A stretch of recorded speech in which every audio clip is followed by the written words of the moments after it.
योगी आदित्यनाथ जी, प्रदेश के माननीय उप मुख्यमंत्री श्री केशव प्रसाद मौर्य जी, माननीय उप मुख्यमंत्री डॉक्टर दिनेश शर्मा जी, माननीय राज्य मंत्री रेलवे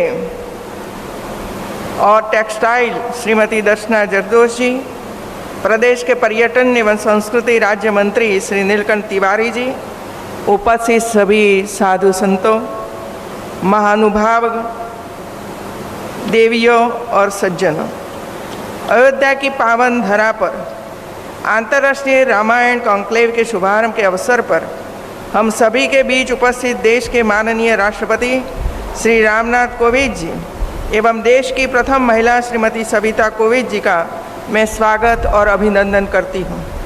यह हम सभी के लिए गौरव का क्षण है जब देश के माननीय राष्ट्रपति के कर कमलों से इस अंतर्राष्ट्रीय रामायण कॉन्क्लेव का शुभारंभ और विकास योजनाओं का शिलान्यास हो रहा है। भारत की गौरवशाली आध्यात्मिक एवं सांस्कृतिक परंपरा का प्रतिनिधित्व करने वाली अयोध्या प्राचीन काल से ही धर्म और संस्कृति की परम पावन नगरी के रूप में संपूर्ण विश्व में विख्यात रही है।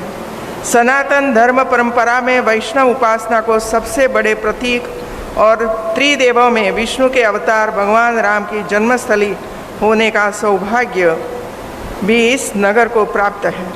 यह अयोध्या के लिए अत्यंत गौरव की बात है कि अवधी साहित्य के सबसे लोकप्रिय ग्रंथ रामचरितमानस का लेखन भी अयोध्या धाम में संपन्न हुआ था।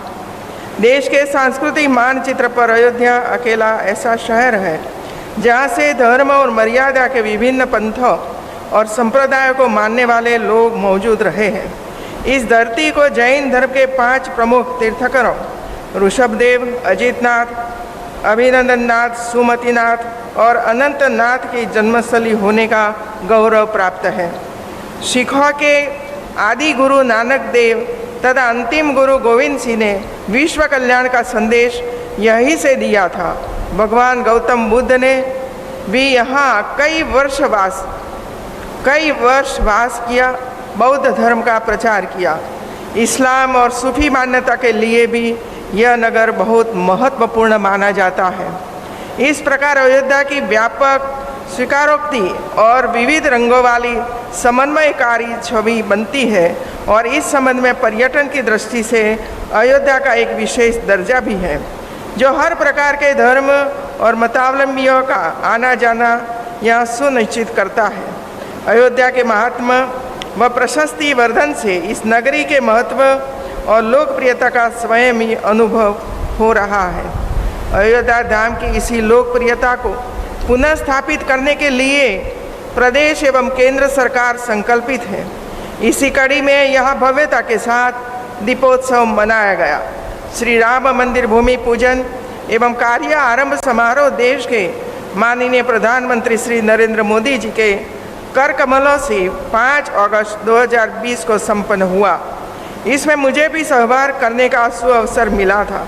श्री राम मंदिर के शिलान्यास का साक्षी और सहभागी होना बहुत ही गर्व की बात है।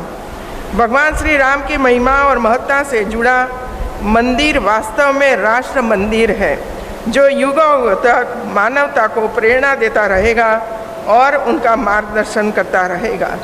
प्रदेश के यशस्वी मुख्यमंत्री योगी आदित्यनाथ जी द्वारा अयोध्या धाम में जब प्रथम भव्य दीपोत्सव कार्यक्रम संपन्न हुआ था तो इसकी चर्चा न सिर्फ देश में बल्कि विदेशों में भी बहुत रही। उस समय मैं उत्तर प्रदेश की राज्यपाल नहीं थी। जब मैं उत्तर प्रदेश की राज्यपाल बनकर यहाँ आई तो मुझे भी पिछले 2 वर्षों से अयोध्या धाम के दीपोत्सव कार्यक्रम में शामिल होने का अवसर प्राप्त हुआ। प्रदेश सरकार ने अयोध्या धाम को पर्यटन की दृष्टि से विकसित करने का जो कदम उठाया है वह सराहनीय है। मैं प्रदेश के मुख्यमंत्री योगी आदित्यनाथ को इसके लिए बधाई देती हूँ। जब अयोध्या धाम पर्यटन की दृष्टि से विकसित होगा तो यहाँ पर बड़ी संख्या में देशी और विदेशी पर्यटक आएंगे। जब पर्यटक आए तो राज्य राजस्व में वृद्धि भी होगी। पर्यटन का आकर्षण गंतव्य स्थान पर अच्छी सेवाओं से बढ़ता है। पर्यटन वही फलता फूलता है जहाँ मुख्य रूप से पर्यटक के लिए मैत्रीपूर्ण परंपरा से ओतप्रोत आतिथ्य सरकार की संस्कृति मौजूद हो। यह हमारी संस्कृति में अतिथि भव के रूप में मौजूद है और इसे हमारे पर्यटन अभियानों में प्रयोग भी किया जा रहा है। उत्तर प्रदेश सरकार का मुख्य उद्देश्य है कि अयोध्या धाम न केवल भारतीय मूल के लोगों के लिए बल्कि विदेशियों के लिए भी प्रमुख आकर्षक केंद्र के रूप में स्थापित हो। इसी क्रम में अयोध्या धाम के समेकित विकास हेतु विजन प्लान बनाया गया है। प्रधानमंत्री श्री का सपना है कि जिस प्रकार काशी धाम को उसका भव्य स्वरूप दिया जा रहा है, उसी प्रकार अयोध्या धाम का भी विकास हो। अंत में मैं माननीय राष्ट्रपति महोदय जी का आभार व्यक्त करती हूँ कि आपके अयोध्या धाम में आने से इसकी गरिमा और वृद्धि होगी। धन्यवाद।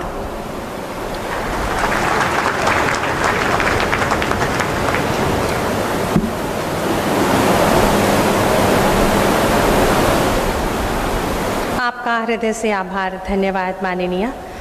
तत्पश्चात मैं अति आदर के साथ विनम्र निवेदन करूं